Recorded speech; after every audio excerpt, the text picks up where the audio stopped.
বিথির পাঠশালা YouTube চ্যানেলে সবাইকে স্বাগত। আজকের গল্প আশাপূর্ণা দেবীর লেখা গল্প অন্য ঘরে। তবে তার আগে আমার চ্যানেলে যারা নতুন তারা চ্যানেলটিকে অবশ্যই সাবস্ক্রাইব করে ভিডিওগুলিকে লাইক করে দেবেন। ভালো লাগলে গল্পটি বন্ধুদের সঙ্গে শেয়ার করবেন। শুরু করছি আজকের গল্প। শেষ অবধি অভিভাবকদের হাতেই আত্মসমর্পণ করতেই হলো। বিপত্নিক ছেলেকে কেউ বিধবা মেয়ের মতো শুধু সজল সহানুভূতি দেখিয়ে ছেড়ে দেয় না। তাকে আবার নতুন জালে জড়িয়ে দিতে না পারা পর্যন্ত উপরওয়ালাদের বিবেক বাগ মানে না।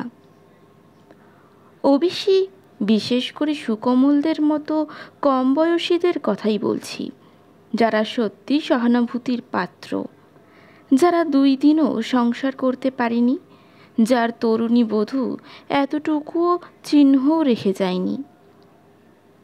দ্বিতীয়বার বিয়ের প্রস্তাবে যথারীতি প্রথম দিকে খুবই আপত্তি করছিল সুকমল, কিন্তু শেষ অবধি সে আপত্তি টিকল না। হয়তো নিজের মধ্যেই ক্রমশ ভাঙা খুঁটি আঁকড়ে বসে থাকার জোশ সে খুঁজে পাচ্ছিল বলে। এবারে বিয়ের প্রধান ঘটকিনী বড় মাসি। বোধ করি মেয়েটি তার শ্বশুরবাড়ির তরফের। তা বড় মাসি বুদ্ধিমতী, ঠিক করে একবার সম্মতি আদায় করেই নিয়ে যবনিকার অন্তরালে চলে এবং সেখানে বসে নিঃশব্দে ব্যাপারটাকে এগিয়ে নিয়ে যাচ্ছেন।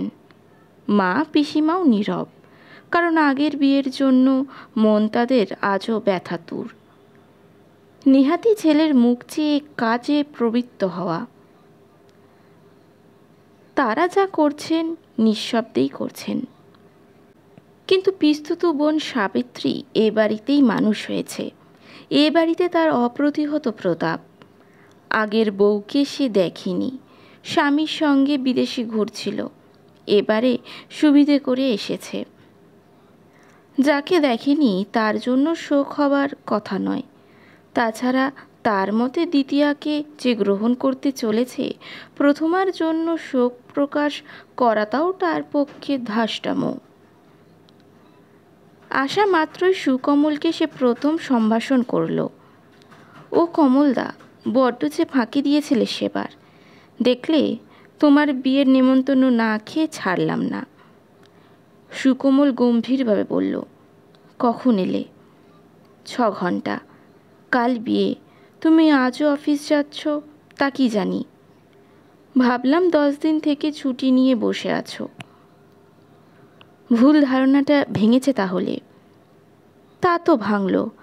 যাক, কালও যাবে না তো, বলে হিহি করে হেসে উঠল সাবিত্রী। পিসিমা আড়ালে মেয়েকে তিরস্কার করলেন।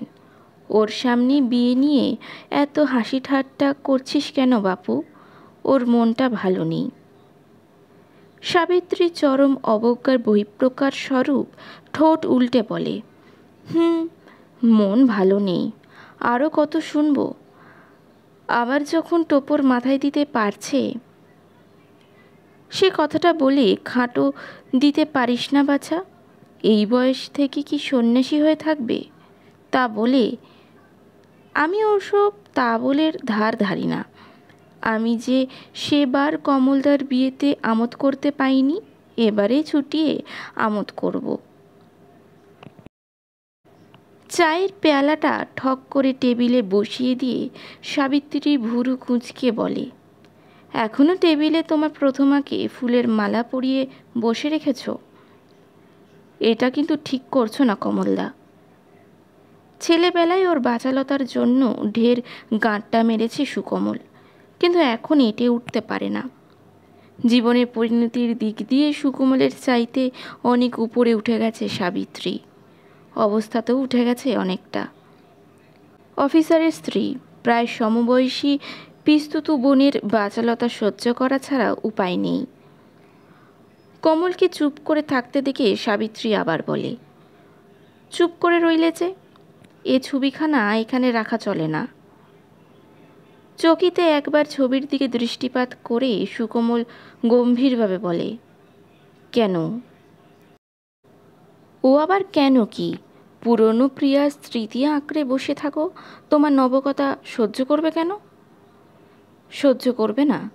মানুষ তার সমস্ত পুরনো স্মৃতি মুছে ফেলুক, এই তোমরা মেয়েরা চাও?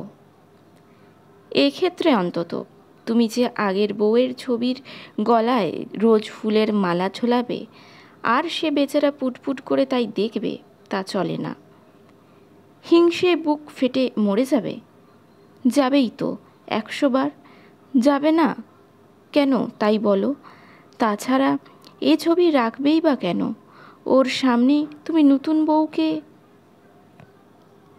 তর্কে তোর সঙ্গে কখনো জিতিনি আমি, কারণ যুক্তির বালাই তোর নেই। তর্ক করব না, শুধু জিজ্ঞাসা করি, তোদের মেয়েদেরও তো মৃত সন্তানের ছবি সামনে ঝুলিয়ে রেখে পরবর্তী শিশুকে আদর করতে কই বাঁধে না? সাবিত্রী নাক সিটকে গালে হাত দিয়ে বলে, ও মা, কি ঘেন্নার কথা! কিসের সঙ্গে কিসের তুলনা! ছি ছি, না, বুদ্ধিশুদ্ধি তোমার লোপ পেয়েছে কমলদা। কেন? বুদ্ধিহীনতার কি প্রমাণ পেলে?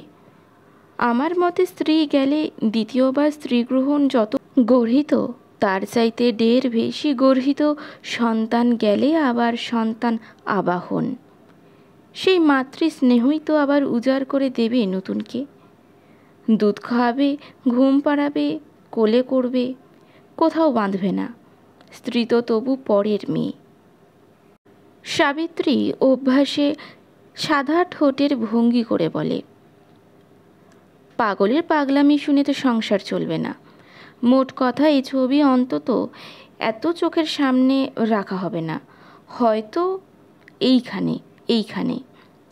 টপ করে ছবিটা তুলে নিয়ে দরজার মাথার একটা ব্র্যাকেটে তুলে বেঞ্চে সাবিত্রী বলে, দেখো এখন ছোট গিন্নি এখান থেকেও নির্বাসন দেন কি না।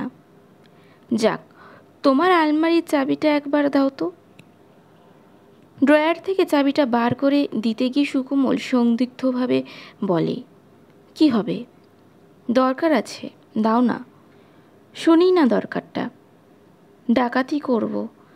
শুনলাম না কি একটা অধিবাসের তত্ত্বর দিতে 6খানা মোটে শাড়ি এসেছে? তা হবে। আহা, কিছুই জানে না, কচি খোকাটি।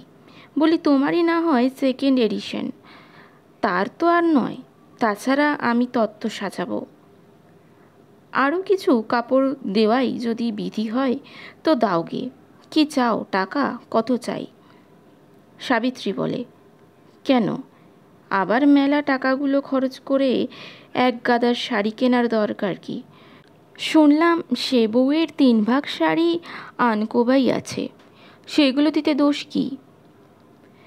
চায়ের পেয়ালা ধরা হাতটা কি কেঁপে উঠব বুকের সঙ্গে সঙ্গে।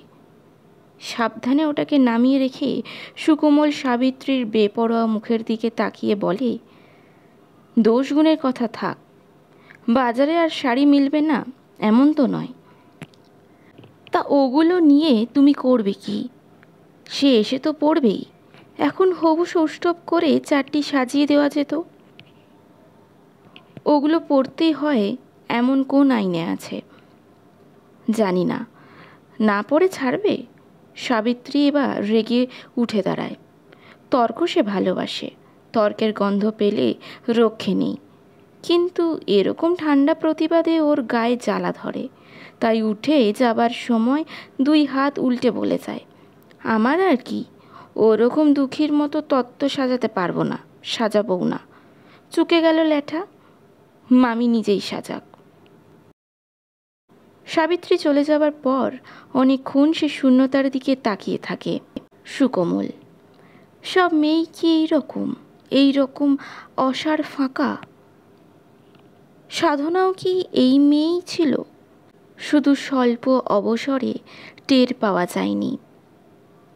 তা হতে পারে না। নিজের মনকে দৃঢ় করে সুকোমল সে সম্ভব নয়। সব মেয়ে যদি এমন অসার হতো, পুরুষ জাতি তাকে সহ্য করত কি করে? সাবিত্রীর স্বামী অতীন্দ্রবাবুর জন্য করুণা হয় সুকোমলের।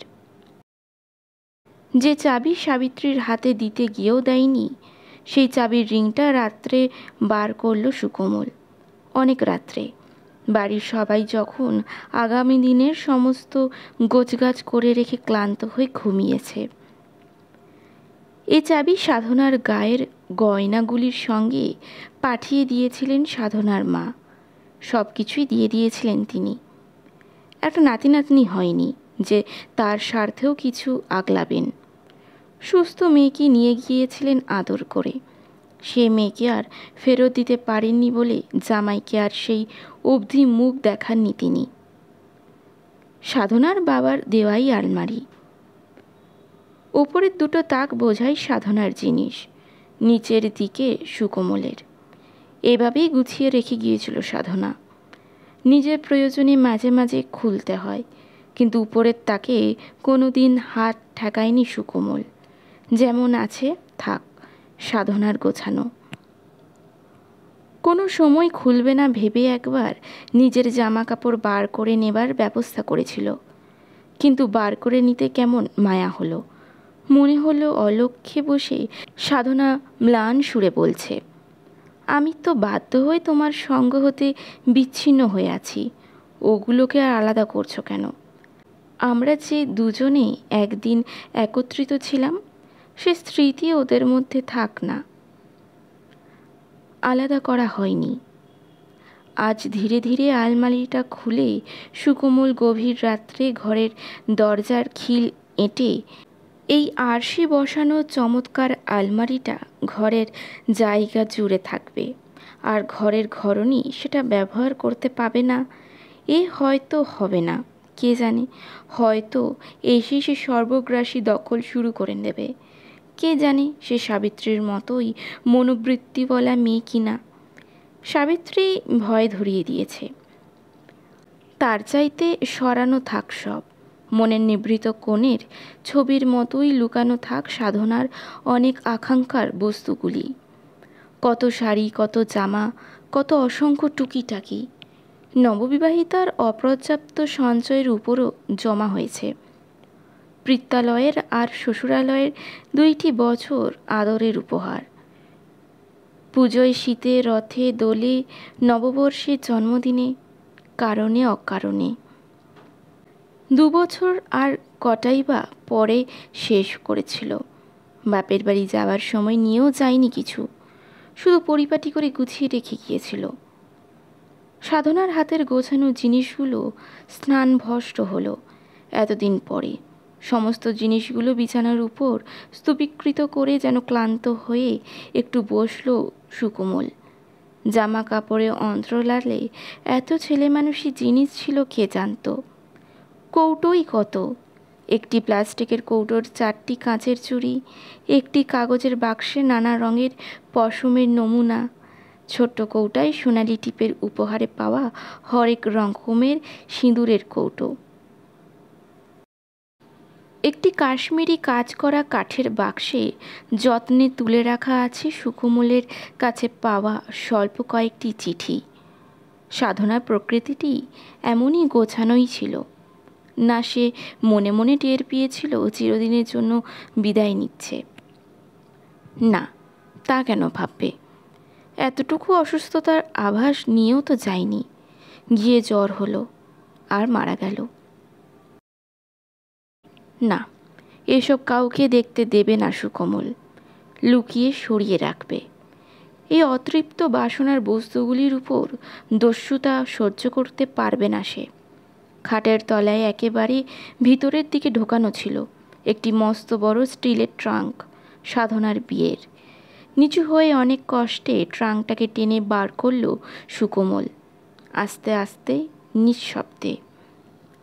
এই ট্রাঙ্কটাই শেষবারে বাপের বাড়ি নিয়ে গিয়েছিল সাধনা। এর মধ্যে ধরেই আবার তার ব্যবহৃত সম্পত্তিগুলি ভরে ফেরত পাঠিয়েছিলেন সাধনার মা। সেই অবধি এমনই সরানো আছে চোখের সামনে থেকে। দৈহিক ব্যথার জায়গাটাতে যেমন হাত দিয়ে ভয় করে, মানসিক ব্যথার স্থানটিও স্পর্শ করতেও তেমনই ভয় করে বৈকি।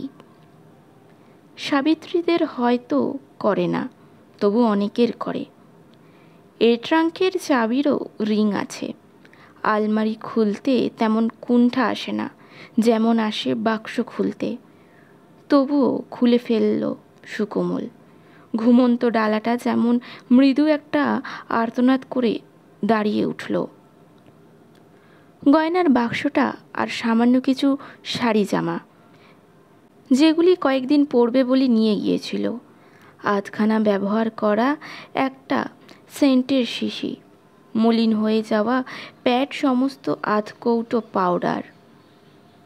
সাধনার মাও কি সাবিত্রীদের দলে? চোখের সামনে থেকে সমস্ত চিহ্ন নিশ্চিহ্ন করে ফেলতে চেয়েছিলেন, নাকি অকস্মাৎ আঘাতে দিশেহারা মাতৃ হৃদয় ভেবেছিল সুকোমলের কাছে জিম্মা করে দিলেই বুঝি সব ঠিক থাকবে? ট্রাঙ্কের জিনিসগুলো বার করে ফেলে আবার একটি একটি করে সব গুছিয়ে তুলল সুকোমল। গুছিয়ে তুলল আলমারির থেকে বার করা সেই স্তূপীকৃত ভার। দরজার মাথায় তুলে রাখা ফটোখানা নামিয়ে নিয়ে তুলে রাখল কাপড়ের ভাঁজের মধ্যে। মনে মনে যে কথা সহস্রবার বলেছে, সেই কথাটি চুপি চুপি উচ্চারণ করল, আমায় ক্ষমা করো সাধনা। ডালা বন্ধ হতে চায় না।